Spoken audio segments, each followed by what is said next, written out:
Welcome back to Montober. We're winding down for this year, and I couldn't close the year out without revisiting the Universal monsters.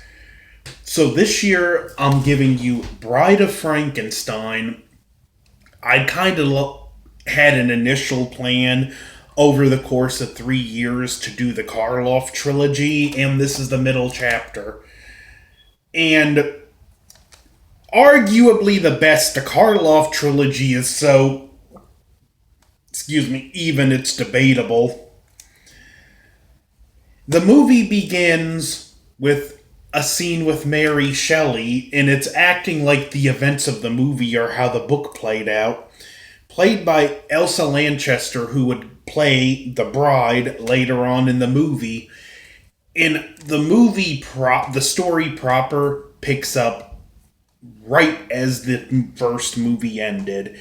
The well's burning down, the monster escapes, and two people die. But one thing I like that's reiterated in this movie, everything the monster does to other people is in reaction to what's being done to or what's been done to him.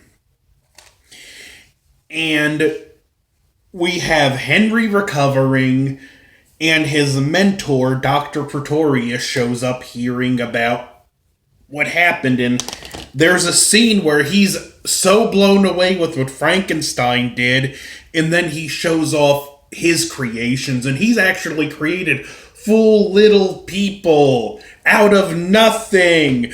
But he's more amazed with Frankenstein's bringing life to a corpse. Pretorius, you created miniature people out of nothing. And on a scale of impressive, I think you've kind of tipped the odds over Frankenstein just a little. Well, he's there to tempt Frankenstein. Meanwhile, we see the monster going through some rough times.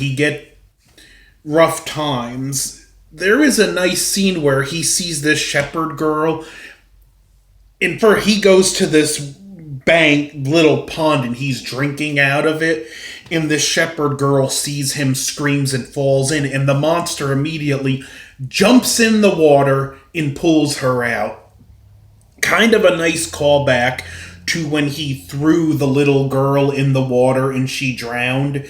If you've seen that movie, you know she's having fun throwing flowers in the water, and the monster thinks if she has fun watching the flowers float, if he throws her in, she'll have fun floating. He has no frame of reference or understanding that you need to be able to swim or you'll drown. And when the girl drowns, he runs away in horror. So this time he immediately jumps in the water and saves this woman's life. And then she panics when she sees the monster. And it's really a sad scene because the monster in this scenario is a hero. But the villagers don't see it. He gets shot, captured, tortured, escapes, and another child winds up dying off camera in his escape. And it's a nice twist because, again, we see when something happens with the monster and someone gets hurt or killed, it's always in reaction to what's been done to or being done to him.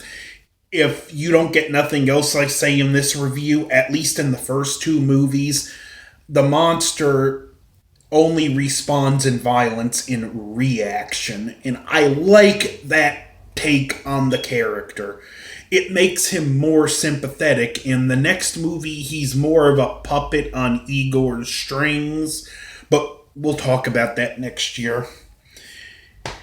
Now we eventually get a part where he stumbles upon this blind man, and this scene is heartwarming and sad because you know it's not going to end well. The blind man finally finds a friend and he feeds the monster, gives him a cigarette, and it's a funny scene where Frankenstein's puffing and smoke good, gives him the wine, food, and he even shows him fire in itself isn't bad, but it turns more tragic.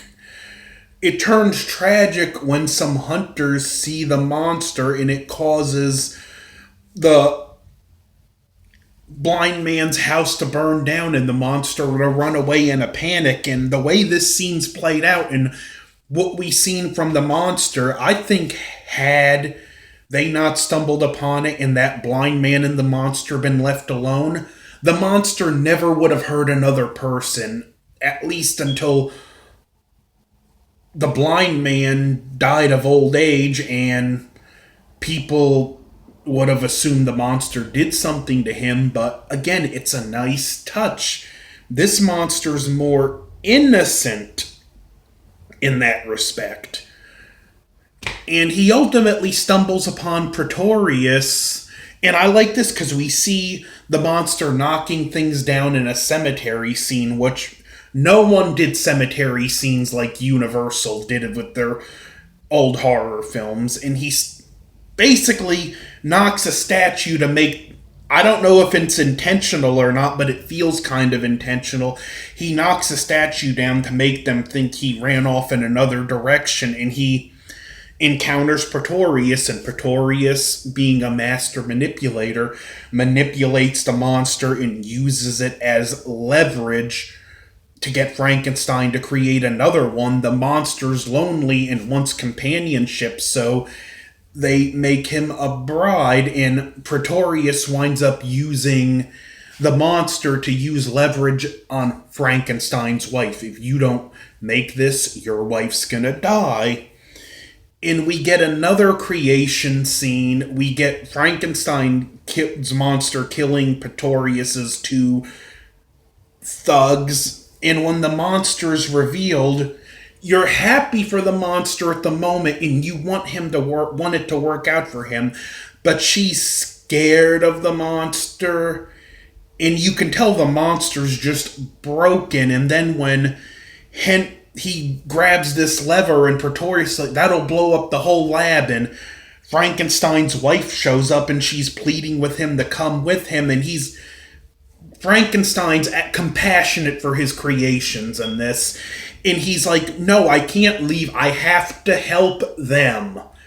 And the monster takes pity on Frankenstein and tells him to leave and live, but he makes Pretorius stay, and he tells him, we belong dead, and he pulls the lever, taking them all out. Had this movie ended here, it would have been a perfect end, but we get one more with Karloff in one of the most perfect trilogies ever, the Karloff trilogy. This movie, A+, I can't recommend it enough. It's a classic of classics if you like monster movies. I can't state it any better than that.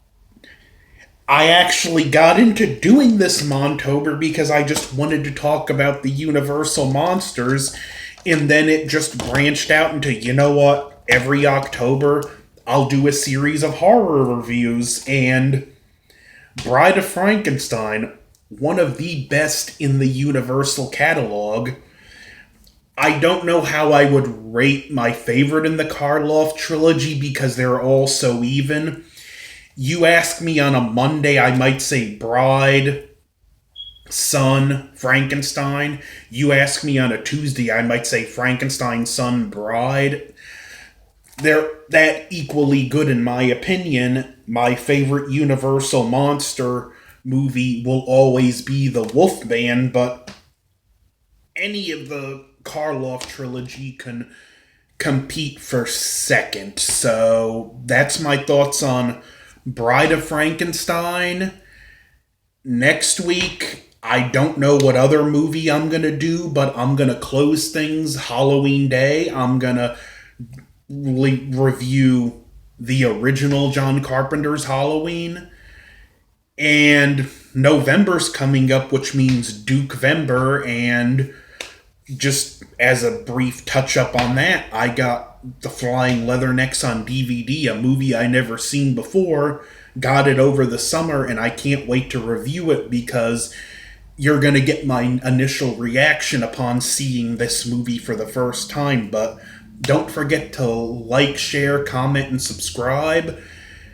The month is winding down, but Montober is not over quite yet. Over and out.